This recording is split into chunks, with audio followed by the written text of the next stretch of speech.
Hi friends, இன்றைக்கி நம்ம சேனலில் சாஃப்டான சப்பாத்தி எப்படி சொல்கிறோன்னு பார்க்கலாங்க.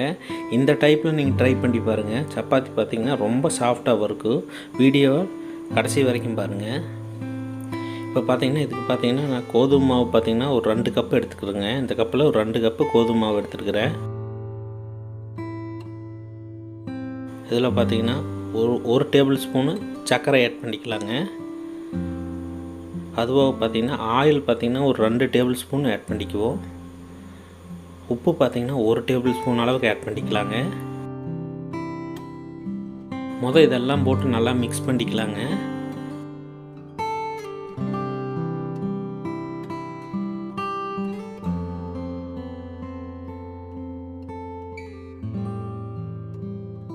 இதெல்லாம் பார்த்திங்கன்னா நல்லா மிக்ஸ் பண்ணதுக்கப்புறம் தண்ணி பார்த்திங்கன்னா கொஞ்சம் கொஞ்சமாக தொளிச்சிக்கலாங்க.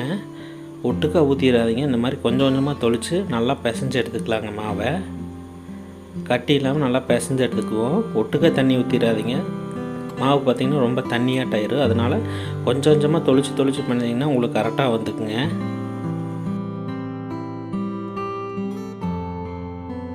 பார்த்திங்கன்னா ஓரளவுக்கு பிணைஞ்சிட்டு மறுபடியும் தண்ணி தொளித்து பிணைஞ்சிக்கலாங்க.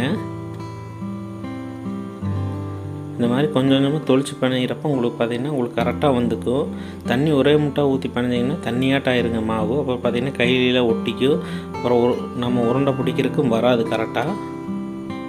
அதனால் கொஞ்சம் கொஞ்சமாக தொளிச்சு இந்த மாதிரி பிசைஞ்சு எடுத்துக்கலாங்க. சப்பாத்தியில் பார்த்திங்கன்னா மாவு பிணைகிறது தாங்க விஷயமே இருக்குது. மாவு பார்த்திங்கன்னா ஒரு 20 நிமிஷம் நல்லா பிணைஞ்சு எடுக்கணுங்க. அப்படின்னா தான் சப்பாத்தி நல்லா சாஃப்டாக வரும்.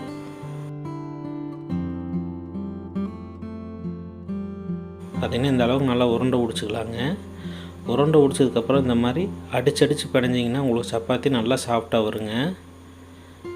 இந்த மாதிரி பாத்திரம் இல்லைன்னா பார்த்திங்கன்னா கல் இருந்ததுன்னா, டைல்ஸ் கல் இருந்ததுன்னா இந்த மாதிரி போட்டு அடித்து பிணைங்க. அப்படின்னா தான் உங்களுக்கு சப்பாத்தி நல்லா சாஃப்டாக வருங்க.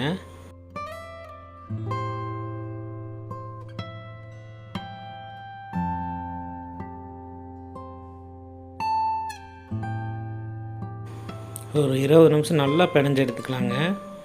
பிணைஞ்சு எடுத்துகிட்டு இதை பார்த்திங்கன்னா ஒரு அரை மணி நேரம் நல்லா ஊற வச்சிடலாம்.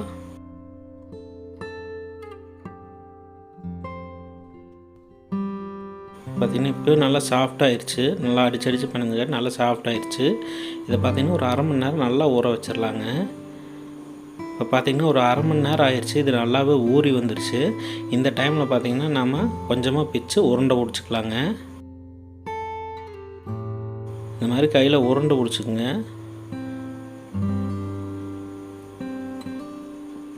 உருண்டை பிடிச்சிட்டு இந்த மாதிரி உள்ளங்கையில் வச்சு உருட்டினீங்கன்னா உங்களுக்கு கரெக்டாக ஒரு ரவுண்டு வந்துடுங்க.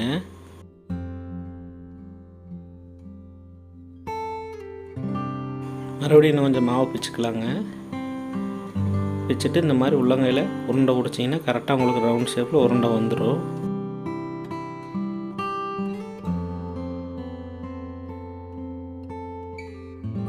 இருக்கிற மாவெல்லாம் இந்த மாதிரியே உருண்டை பிடிச்சி எடுத்து வச்சுக்கலாங்க.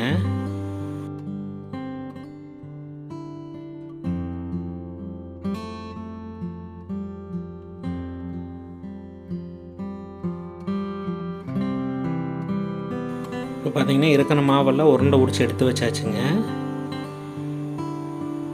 இதை பார்த்திங்கன்னா கோதுமை மாவு கொஞ்சம் எடுத்துக்கலாங்க. இந்த உருண்டையில் இந்த கோதுமை மாவில் இந்த மாதிரி டிப் பண்ணி எடுத்து வச்சுக்கலாம். 2 பக்கம் கோதுமை மாவில் பிரட்டிக்கலாங்க. அப்படின்னா தான் நாம் சப்பாத்தி கட்டையில் போட்டு பரத்துறப்ப பார்த்திங்கன்னா உங்களுக்கு கட்டையில் ஒட்டாமல் வரும். கோதுமை மாவுலேயே இந்த பக்கம் எல்லா பக்கம் மாவு படுற மாதிரி பிரட்டி விட்டுக்குங்க.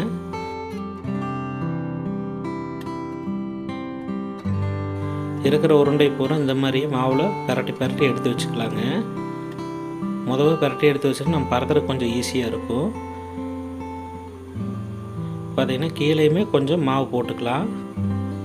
சப்பாத்தி கட்டை இருந்ததுன்னா அதில் பரத்திக்கிங்க. அப்படி இல்லாதவங்க இந்த மாதிரி கல்லில் போட்டு கீழே மாவு போட்டு கல்லுலேயே போட்டு பரத்திக்கிங்க. உங்களுக்கு கரெக்டாக வந்துக்கும். கீழே மாவு போடலைன்னா பார்த்திங்கன்னா கீழே ஒட்டிகிட்டு இருக்குங்க.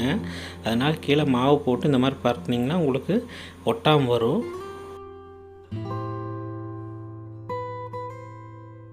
இந்த மாதிரி ரவுண்ட் ஷேப்பில் பரத்தி விட்டு போட்டுக்கலாங்க. போட்டுட்டு இதை எடுத்து வச்சுருவோம். மறுபடியும் இன்னொரு மாவை எடுத்து அதே மாதிரி பரத்திக்கலாங்க.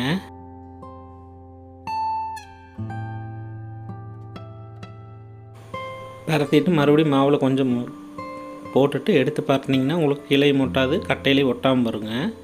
மாவு போட்டு பரட்டினோம்னா தான் உங்களுக்கு நமக்கு கரெக்டாக வருங்க. இல்லைன்னா பார்த்தீங்கன்னா கட்டையில் ஒட்டிட்டு கீழே ஒட்டிட்டு பிச்சுட்டு கிடக்கணும். அது சேஃபும் கரெக்டாக வராது.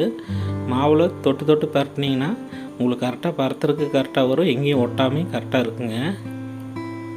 இருக்கிற மாவில் இந்த மாதிரியே பரத்தி எடுத்துக்கலாம். இப்போ அடுப்பில் பார்த்திங்கன்னா ஒரு தோசைக்கல் வச்சுக்கலாங்க.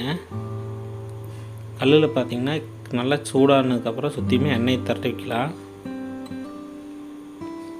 எண்ணெய் தடவிட்டு நம்ம பரத்தின அந்த சப்பாத்தி மாவு இதில் போட்டுக்கலாங்க. அந்த சப்பாத்தி மாவு மேலே கொஞ்சம் எண்ணெய் தடவிக்கலாங்க. 5 நிமிஷம் கழித்து திருப்பி போட்டுக்குவோம். இந்த மாதிரி அடிக்கடி திருப்பி போட்டுகிட்டே இருங்க. அப்படின்னா தான் 2 பக்கம் ஈவனாக வெந்து வருங்க. இல்லைன்னா ஒரு பக்கம் வெந்து ஒரு பக்கம் கரிஞ்சு போன மாதிரி ஆயிரும், கருப்பு கருப்பாயிரும். 2 பக்கம் இந்த மாதிரி ஈவனாக திருப்பி போட்டுக்கலாங்க. பார்த்திங்கன்னா 2 பக்கம் நல்லாவே வெந்துருச்சு. இதை எடுத்துக்கலாம். மறுபடியும் இன்னொரு மாவை போட்டுக்குவோங்க. போட்டுட்டு இது மேலே எண்ணெய் தடவிக்கலாம்.